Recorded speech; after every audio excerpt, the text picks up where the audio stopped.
I'm Adam. For decades, entire families live with an impossible question.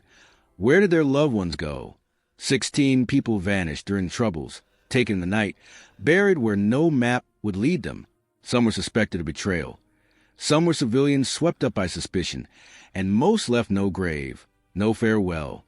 This is the story that disappeared, of spades that finally found bones, of secrets held by Pete and Phil for years, and of a small commission whose only task was to bring bodies home. In the next minutes, I'll tell you how one mother's missing grave changed a nation's silence, how experts read the ground like an archive, and why 9 names still have no resting place. Stay with me. There's a clue at the end that reopened one of the oldest cases.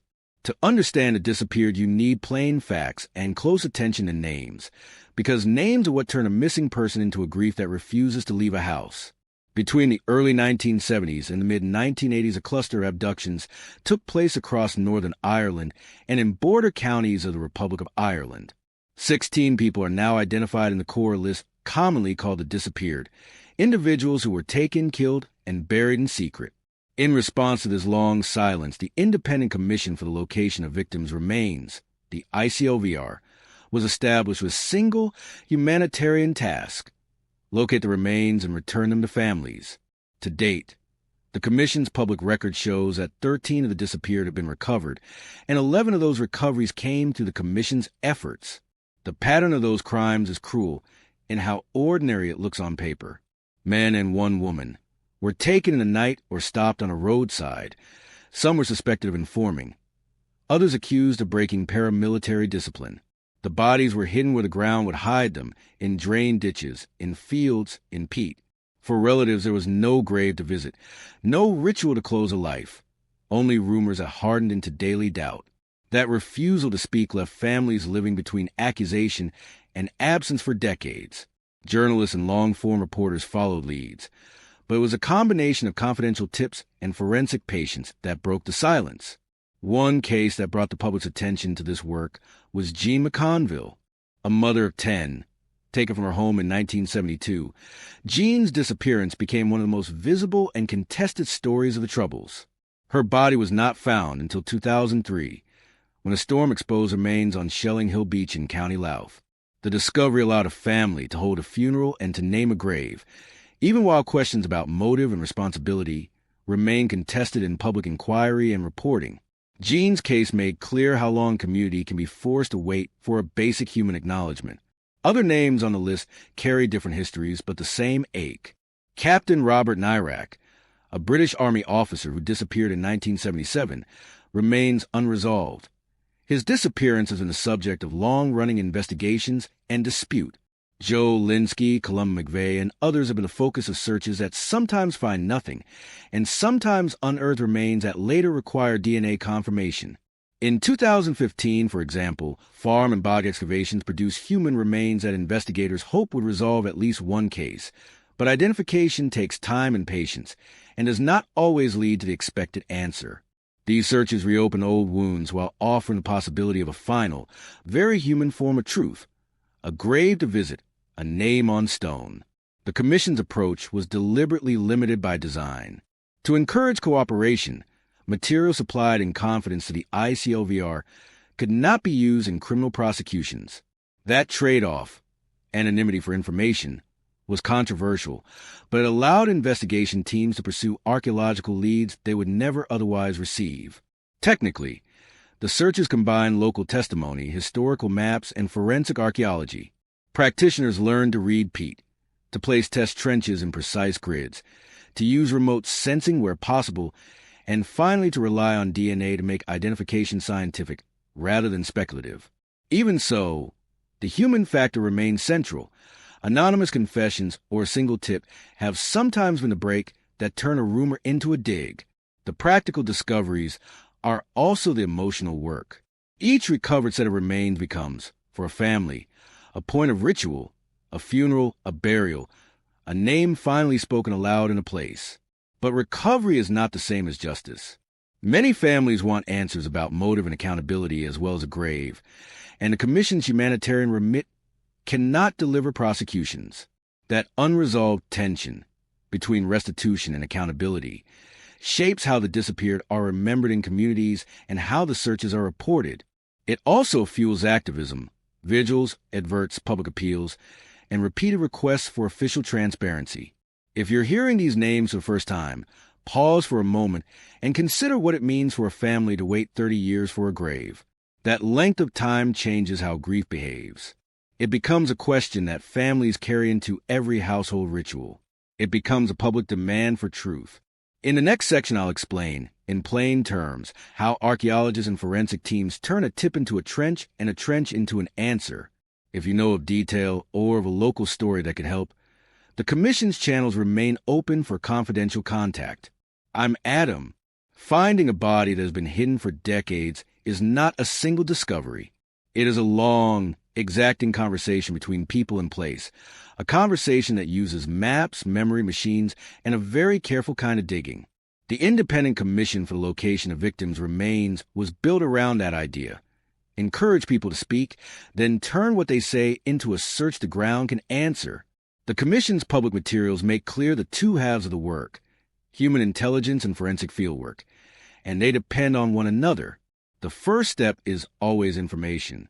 A family member, a neighbor, or someone with a conscience may pass a detail, a field name, a lane, an odd story about a tractor that stopped working the summer someone vanished. The ICLVR takes such material in confidence. Information supplied to Commission is legally protected, so it cannot be used in prosecutions. That legal shield is controversial, but its practical effect has been important. It converts silence into actionable leads. Once a lead is judged credible, specialists move from desk to field. Historical maps, aerial photos, and land registry records are layered against local testimony to narrow an area. This desk-based process reduces an enormous landscape to a search area that can be surveyed on the ground. Modern teams add another layer, geophysical evaluation. Ground-penetrating radar, electrical resistivity, and magnetometry can reveal disturbances in soil structure or anomalies that hint at a buried void or a recent fill. These techniques do not give answers on their own, but they point archaeologists where test trenches will be most useful. Peat and bog landscapes demand special expertise. Peat preserves differently from ordinary soils. Acidic peat can slow decay of soft tissue under some conditions, and the peat profile itself preserves a stratigraphic record that helps archaeologists date disturbances. Conversely, peat can also shift and compress, scattering small fragments over time.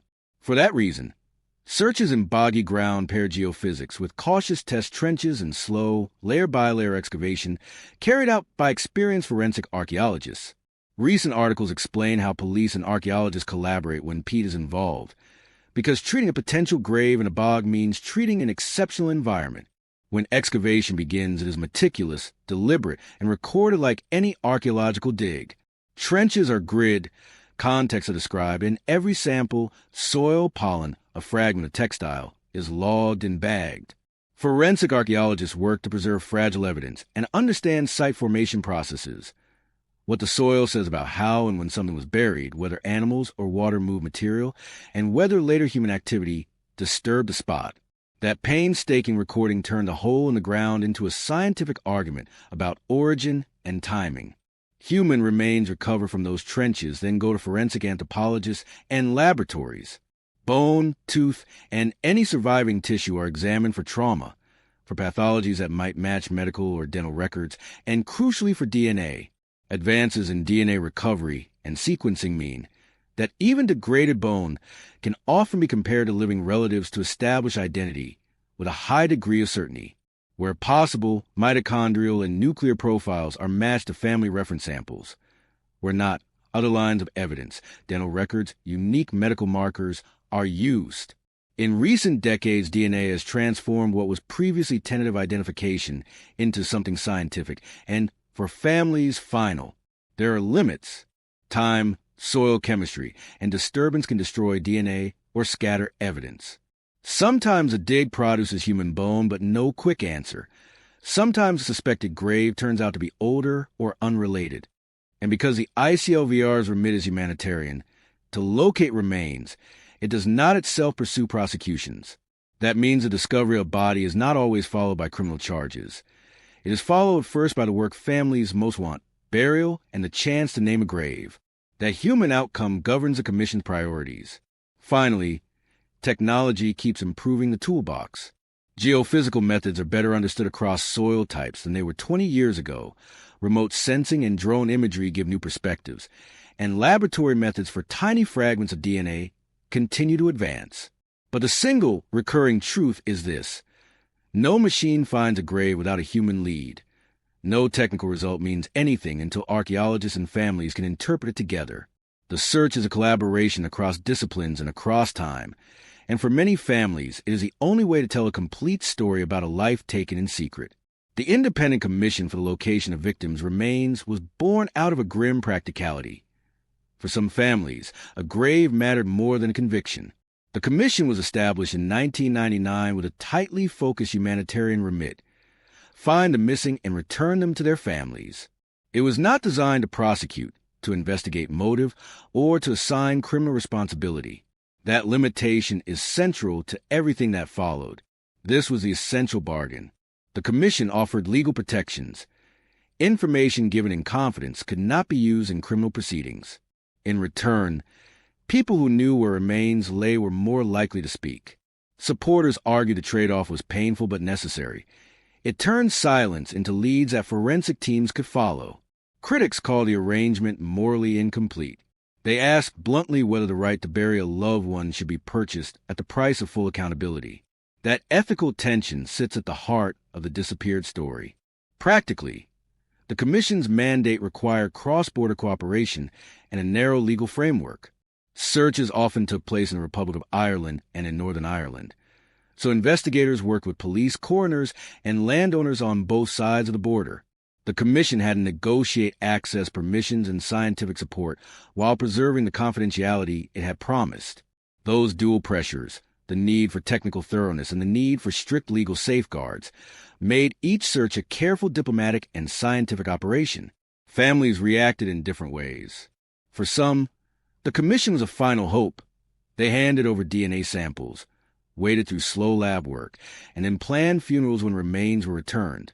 For others, the Commission's limits were unacceptable. A number of relatives publicly demanded that any truth be matched by accountability, and some refused to cooperate with a process that could not lead to prosecutions. Those choices are raw and personal. A grave can heal one part of the wound while the absence of justice widens another. The Commission's results complicate simple judgments. 13 of the core group commonly called the disappeared have now been located and recovered, 11 of those through Commission-led searches. Each recovery produced relief and ritual, but also unfinished business. When remains are returned, families gain a place to mourn, but prosecutions rarely follow, and public debate about responsibility continues. That gap between burial and legal accountability fuels anger, fuels campaigning, and keeps the story alive in communities and in the press. There are practical criticisms, too. Some searches never find anything. Some leads turn out to be wrong. Some archaeologists discover remains that predate the Troubles or are unrelated to the case under investigation. The Commission's confidentiality rule means the public record is inevitably partial. Journalists and historians must piece together a narrative from official releases, family testimony, and investigative reporting. Yet, without that rule, some sources say, even fewer families would have recovered remains. The Commission's design was a difficult compromise, chosen because the alternative, insisting on full criminal investigation before any disclosure, had, in many families' view, meant living forever without a grave. If this trade-off troubles you, tell us why below. What would you have chosen if you were asked to trade a burial for the chance of prosecution? That question matters because it is not abstract. Real families made different, painful decisions under this policy. Comment and subscribe for follow-ups on unresolved names. The Commission's work is not a final chapter. It is a pragmatic instrument in a larger political settlement that still leaves open questions about truth, responsibility, and memory. For some relatives, a grave is enough. For others, it is only a beginning. The Commission shows how a damaged society can attempt repair by prioritizing human restoration where the law could not reach. It also shows the limits of repair when truth and justice pull in different directions. I'm Adam. The recoveries that followed tips and searches are small, intimate reckonings, Moments when a family can finally speak a name at a graveside and lay a wreath where there was once only doubt. Between 1999 and the present, teams working with the Independent Commission for the Location of Victims' Remains have recovered 13 of the disappeared, 11 of them through the Commission's own investigations. Those returns change private lives in ways that paperwork cannot capture. One early recovery that marked the Commission's approach was the excavation at Old Foghart and Kalgak Bogs in 1999, where remains linked to multiple missing men were found after leads were followed from family testimony and local memory. Funerals followed, and the ritual of burial began to put names back into public places where silence had held for decades. These moments, the spade hitting a bone, the lab confirming a match, are wrenching and definitive for relatives. A case that brought the issue to national attention remains Jean McConville's. Taken in 1972 and found in 2003 on a Louth beach, her discovery let a family hold a funeral after 31 years without a grave. The moment was both relief and renewed public scrutiny. Questions about motive and responsibility circulated even as her children finally had a place to visit. That mixture of closure and continuing doubt is typical of many recoveries. Small discoveries often carry enormous symbolism. In 1999, a recovered victim was found clutching a small cross. The image of that tiny object moving through decades of uncertainty became, for many, proof that the person who died had not been forgotten. Each returned set of remains allows for rites that are social as well as personal. Masses, graveside prayers, the posting of death notices, acts that reinsert a life into community memory. Not every search ends in a match. Recent years have shown how painful the false leads can be. In late 2024, an exhumation in County Monaghan raised hopes that a long-missing man's remains had been found. Tests later showed the bones did not belong to Joe Linsky or to any member of the family plot that was examined. The disappointment was public and deep, a reminder that archaeology can resolve a family's uncertainty only when the scientific evidence and family reference samples align. Microhook. A discovery can bring a funeral and a beginning, and it can also bring another set of questions. Searches for Columba McVeigh at Bregenbog have become a repeated, almost ritual effort. Teams return multiple times over the years, pausing and resuming work as ecological and technical constraints allowed, because family hope does not accept a single failure as final. The Commission and government statements make clear that difficult terrain, weather, and the limitations of old memories make these searches slow and tentative. Still, the persistence is deliberate. Each new survey or trench may follow a clarified map, a reinterpreted testimony, or a trace on an aerial photograph that earlier teams missed. Families' voices deserve space here. Some relatives say the recovery of remains allowed them to close a chapter of daily speculation and to begin ritual mourning. Others say the lack of prosecutions means the story is only half told. A grave without accountability still feels incomplete. Those different responses are honest and human. They explain why some families cooperate with the Commission and why others refuse a trade-off. Each choice carried moral weight for people who had to decide if a grave was worth a negotiated silence. This is not abstract history. Imagine waiting decades for a burial. Tell us in the comments which matters more to you, a grave now or the chance of prosecution later. Like the video if you think every family deserves a grave. Subscribe to follow search updates, and share this episode so more people know these names. Microhook. Sometimes the quietest detail, a tractor track, a field name, a recalled joke, becomes a single clue that opens a dig. Beyond grief, the recoveries also reshaped public memory. Funerals for recovered victims became sites of witness. Politicians, clergy, and neighbors attended, and newspapers covered not only the burial, but the larger question of how society remembers harm. For some communities, the return of remains prompted local conversations about how the troubles should be taught and how reconciliation should be pursued. For others, it reopened old divisions that the peace process had not fully settled. The emotional landscape after recovery is never simple. Finally, it matters that many searches continue. For names commonly remain unresolved on a list that families and historians consult, and every new excavation brings a possibility of either reunion or disappointment. The recoveries that have happened show how method, patience, and occasional confession can transform rumor into resting place. The recoveries that have not yet happened keep families listening for a knock at the door or a phone call that might change everything. If you know anything that could help, or if a small local memory nags at you, official confidential channels exist, and one piece of information can turn a map into a grave. I'm Adam. Even after years of careful searching and recovery of many bodies, some names have not been given back to their families. The Independent Commission for the Location of Victims remains records that 13 of the disappeared have been recovered, 11 through the Commission's own work, but a small group still has no grave to visit. For names repeatedly appear in public appeals and press coverage: Joe Joseph, Linsky, Columba McVeigh, Captain Robert Nyrak, and Seamus McGuire. Each case is different in its facts and in the technical hurdles that stand between investigators and a final burial. Those differences matter because they explain why some searches find remains and others do not. Joe Linsky vanished in 1972. In late 2024 and early 2025, investigators followed information that led to the exhumation of a grave in Anyala, County Monaghan. Laboratory tests later confirmed the remains from that grave were not Joe Linsky's, nor did they match any member of the family plot. Additional fragments have since been recovered at a nearby site, while Gardaí continue efforts to identify them.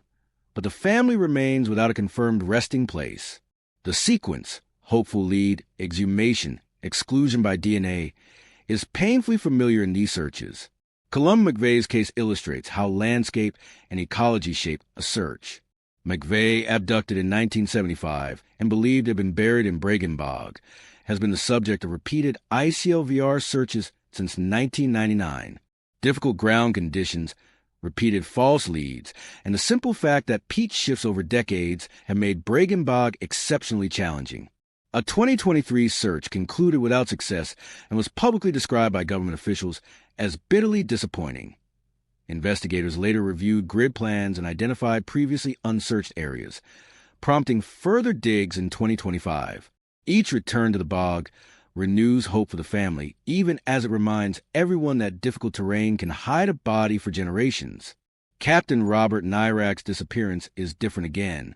Nyrak, a British Army officer abducted in 1977, is widely believed to have been killed and secretly buried, but searches have not produced his remains. His case has attracted long-running investigative interest and public debate about circumstances. Multiple searches over the years have been unable to locate a likely burial site. The absence of remains leaves a trail of unresolved questions that families and investigators still press to answer.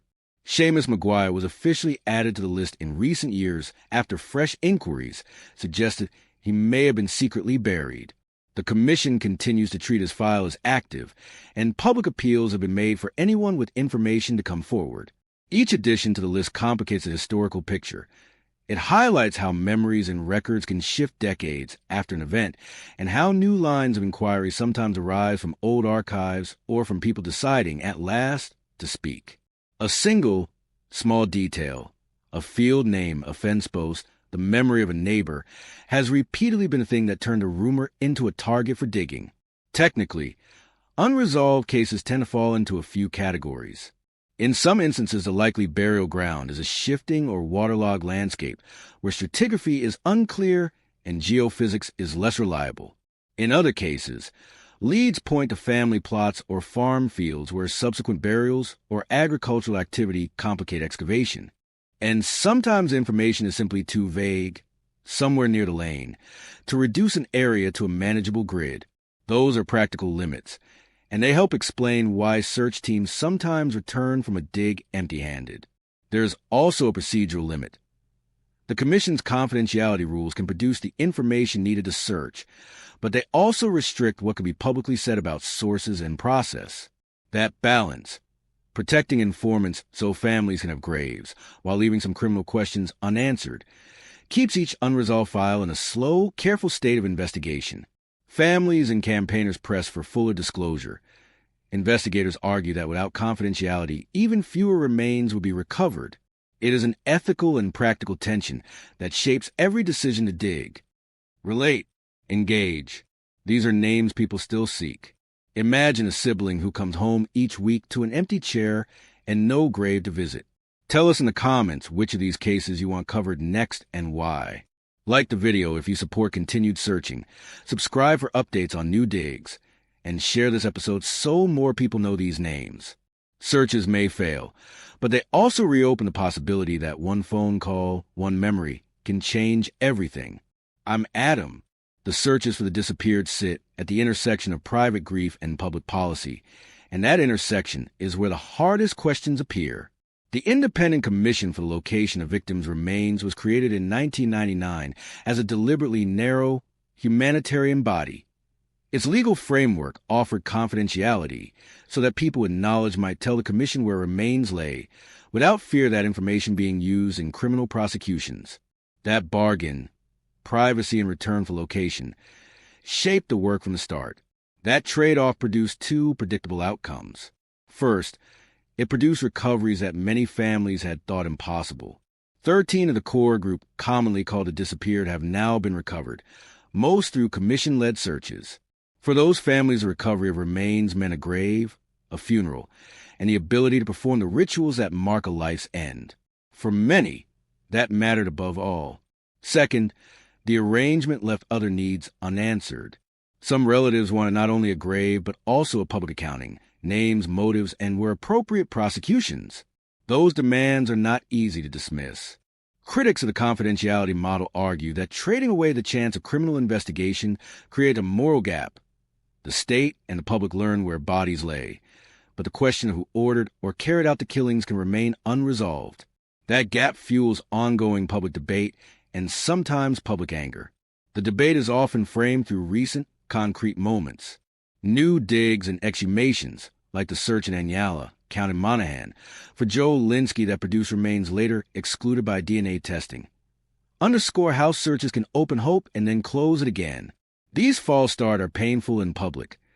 They show how science and memory can collide in ways that create renewed grief instead of immediate answers. Landscape and time also shape justice. Bregan Bog, the site repeatedly searched for Columba McVeigh, demonstrates the practical limits of archaeology where peat shifts and waterlogged ground confound geophysics and trenching. In other words, even when someone is believed to hold a secret, the land itself may prevent a clear resolution for years. That reality complicates any simple equation of truth for prosecution. Sometimes the law cannot proceed because the evidence simply cannot be recovered. There is also a social dimension. Recoveries have become public moments that reopen communal memory, force local conversations about how the Troubles are taught, and sometimes reignite old tensions. For some communities, a returned grave allows a new form of remembrance and reconciliation. For others, the lack of accountability keeps a wound open. These divergent effects reflect how different families and communities make different moral calculations about what they want from truth-telling processes. The hardest question is not technical. What matters most to a grieving family, a grave now or the chance of justice later? This is a live ethical debate, not an academic exercise. Think of a family choosing between a burial today and a possible prosecution in the future. Tell us in the comments which you would choose and why. Like the video if this struck you. Subscribe for our next episode where we examine one of the unresolved cases in detail, and share this video so more people learn these names. I'm Adam. We began this story with names that had nowhere to rest. Tonight, we close not with final answers, but with a clearer view of what those names mean for the living.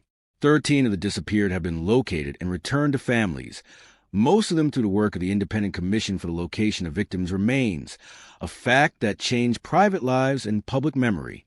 But the list is not complete. Recent work shows how fragile hope can be. Remains exhumed from a grave in Anyala, County Monaghan, were tested in 2025 and found not to belong to Joe Linsky, a reminder that some searches raise hope and then return only questions. Other files keep investigators at the edge of a new possibility. Columba McVeigh's case has drawn repeated searches at Bregan Bog, where difficult ground and shifting peat have frustrated earlier efforts, yet new grid plans and careful resurveying brought teams back in 2025 with fresh focus. Captain Robert Nyrak's disappearance remains unresolved too. His file has drawn public attention and recurring search activity because a single verified tip can change decades of silence into a place to lay a wreath. The truth is practical and human. The Commission's confidentiality protections were designed to coax information that would otherwise stay hidden, trading the promise of prosecution for the chance to return remains to families. That choice has produced recoveries, and it has left other questions unanswered. Families, investigators, and citizens keep living with that tension. These are living choices that real families have faced.